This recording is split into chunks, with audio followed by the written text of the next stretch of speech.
আজ ভারতীয় ক্রিকেটের ইতিহাসে একটি গর্বের অধ্যায়।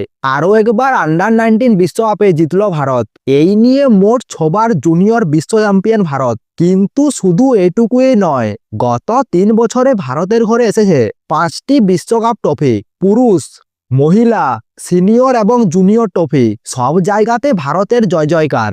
আর এই ঐতিহাসিক জয়ের নেপথ্যে যে নামটা সব থেকে উজ্জ্বল, সে হলো বৈভব সূর্যবংশী। শুক্রবার আন্ডার-19 বিশ্বকাপের ফাইনালে মুখোমুখি হয়েছিল ভারত এবং ইংল্যান্ড। মঞ্চ বড়, চাপ তার থেকেও বড়, কিন্তু সেই চাপটাই যেন বৈভব সূর্যবংশীর অভিধানে নেই। প্রথমে ব্যাট করে ভারত তোলে 9 উইকেটে 411 রান। ফলাফল ভারতের জয় 100 রানে। বিশ্বকাপে ট্রফি উঠল আবারও ভারতের অধিনায়কের হাতে। খেলাধুলোর ইতিহাস বলছে, বড় খেলোয়াড় তারাই যারা আসল সময়ে উজ্জ্বল হতে পারে। ফাইনালের মতো বড় মঞ্চে যেখানে অনেকে নার্ভাস হয়ে পড়েন, সেখানে বৈভব সূর্যবংশী খেলল এমন একটি ইনিংস যা দীর্ঘদিন ধরে মনে রাখবে ক্রিকেট বিশ্ব।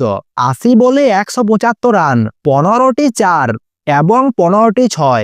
এটা শুধু একটি ইনিংস নয়, এটা ভবিষ্যতের এক সুপারস্টারের ঘোষণা। মজার ব্যাপার কি জানেন? বৈভব প্রথম 3টি বলে কোনো রান নেননি। অনেকে অবাক হয়ে গিয়েছিলেন, কারণ বৈভব মানেই প্রথম বল থেকে আগ্রাসন। চতুর্থ বলে অ্যালেক্স গিনকে 4 মেরে খাতা খোলেন। এরপর যা হলো তা এক কথায় ইংল্যান্ডের দুঃস্বপ্ন। মাত্র 32 বলে হাফ সেঞ্চুরি। এরপর 4 নয় 6-এর ঝড়। ফারহান আহমেদকে 1 ওভারে 3টি 6 এবং 1টি 4। সেই ওভারটিতে 22 রান। পরের 50 রান আসে মাত্র 22 বলে। 55 বলে 100 রান। এখানেই শেষ নয়, 2টি 6 এবং 3টি 4 মারেন। 27 রান 1 ওভারে। গ্রিন, ফারহান, অ্যালবার্ট, ম্যাগন কোনো বোলারই রক্ষা পাননি। ইংল্যান্ডের অধিনায়ক টমাস রিউ চেষ্টা করেছিলেন, কিন্তু বৈভবকে থামানোর কোনো রাস্তা খুঁজে পাননি। শেষ পর্যন্ত মেলি লাভসডেনের বলে আউট হন বৈভব। 200 রান তখন চোখের সামনে, তবু মুখে কোনো আক্ষেপ নেই। পুরো মাঠ উঠে দাঁড়িয়ে হাততালি দেন। ব্যাট উঁচু করে অভিবাদন গ্রহণ করেন বৈভব সূর্যবংশী।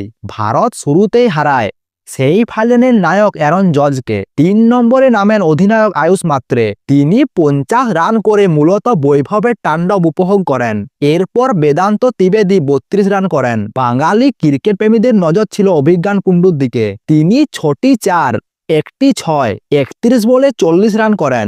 বিহান মলত্রা করেন 30 রান। শেষের দিকে কয়েকটি উইকেট পড়লেও ভারত অনায়াসে পার করে 400 রানের গণ্ডি। 411 রানের লক্ষ্য নিয়েও ইংল্যান্ড শুরুটা ধীরে করেন। প্রথম উইকেটে যায় জোসেফ মুরেরেস। এরপর আক্রমণে যান বেন ডকিল এবং বেন মায়েস।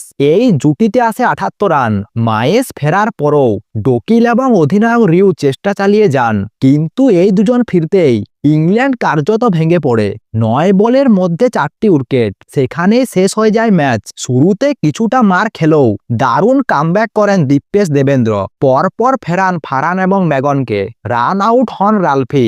8ম উইকেটে সেনেম ফ্যালকোনার এবং জেমস মিটো 92 রানের জুটি গড়েন। এক সময় মনে হচ্ছিল চাপ বাড়ছে, কিন্তু মিটো আউট হতেই ভারত আবার ম্যাচের নিয়ন্ত্রণ নেয়। ফ্যালকোনার শেষ পর্যন্ত 67 বলে 115 রান করেন, কিন্তু দলকে জেতাতে পারেনি।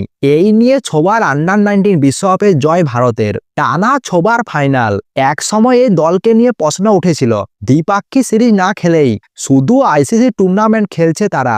এরপর বোর্ডের সিদ্ধান্ত বদলায়। অস্ট্রেলিয়ার টেস্ট এবং ওয়ানডে সিরিজ, দক্ষিণ আফ্রিকার বিরুদ্ধে প্রস্তুতি ম্যাচ, এশিয়া কাপ জয়। ফলাফল একটা আত্মবিশ্বাস, বন্ধনে বাঁধা দল। এই বিশ্বকাপ শুধু ট্রফি জয় নয়, এই বিশ্বকাপে বৈভব সূর্যবংশীর আগমনের ঘোষণা। এমন ইনিংসের পর তাকে আর হিসাবের বাইরে রাখা যাবে না। আজ আন্ডার-19, কাল সিনিয়র দলে ভারতীয় ক্রিকেটের ভবিষ্যৎ যে নিরাপদ হাতে, এটা শুক্রবার বুঝিয়ে দিয়েছেন এই তরুণ ব্যাটার। এক দেশ, এক দল, এক আবেগ, আর চ্যাম্পিয়ন্স ভারত। এই জয়ের পর এই ইনিংস দীর্ঘদিন থেকে যাবে ক্রিকেট প্রেমীদের মনে। আর আপনাদের এই ভিডিওটি ভালো লাগলে ভিডিওটি লাইক দিয়ে চ্যানেলটি সাবস্ক্রাইব করে দিন।